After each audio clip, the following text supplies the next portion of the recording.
Siklus hidup Ascomycota. Siklus hidup Ascomycota dibagi menjadi dua, yaitu secara aseksual dan seksual. Yang pertama, saya akan menjelaskan reproduksi aseksual. Reproduksi aseksual pada Ascomycota ada dua, yaitu secara uniseluler dan multiseluler. Yang pertama, reproduksi aseksual pada Ascomycota uniseluler. Yang pertama yaitu dengan membentuk tunas atau blastopora diawali dengan dinding sel menonjol keluar membentuk tunas kecil. Kemudian, nukleus di dalam sel induk membelah dan salah satu nukleus bergerak ke dalam sel tunas. Sel tunas kemudian memisahkan diri dari sel induk untuk membentuk individu baru. Kadang tunas hanya melekat pada induk membentuk rantai hifa semu atau pseudohifa. Yang kedua yaitu reproduksi aseksual pada Ascomycota multiseluler, yaitu dengan fragmentasi miselium dan membentuk conidia atau spora pada ujung conidifor. Yang kedua yaitu reproduksi seksual pada Ascomycota.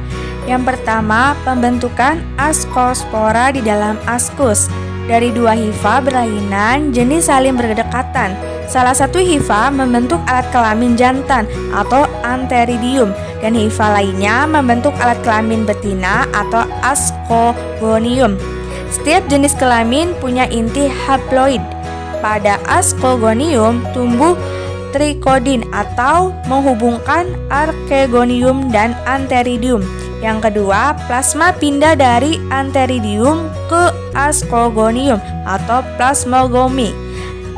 Kedua inti haploidnya berpasangan. Yang ketiga, ascogonium membentuk hifa. Kumpulan hifa ascogonium dikariotik membentuk ascokrab. Ujung hifa pada ascokrab membentuk ascus dengan dua inti haploid berpasangan. Yang keempat, kedua inti mengalami kariogomi atau penyatuan inti sehingga bentuk diploid.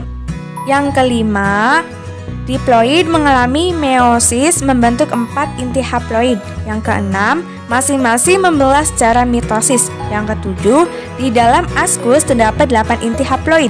Yang kedelapan, inti dikelilingi dinding sel membentuk ascospora. Yang kesembilan, ascospora masak akan pecah keluar jatuh di tempat yang cocok, akan berkecambah membentuk hifa haploid baru atau micelia. Yang kedua yaitu siklus hidup Basidiomycetes. Yang pertama yaitu dua meselium haploid dengan tipe perkawinan yang berlawanan mengalami plasmogami. Yang kedua, kemudian sebuah meselium dikariotik terbentuk yang tumbuh lebih cepat dibandingkan dengan meselia diploid induknya. Yang ketiga, bertanda dari lingkungan seperti hujan, perubahan suhu memicu meselium dikariotik untuk membentuk massa padat yang berkembang menjadi Basidiocorpus atau dalam contoh ini cendawan. Yang keempat, permukaan bila-bila inang Basidiocorpus berdekat-dekat dengan sel-sel dikariotik terminal disebut basidia. Yang kelima, kariogami menghasilkan nukleus diploid yang secara cepat mengalami meiosis.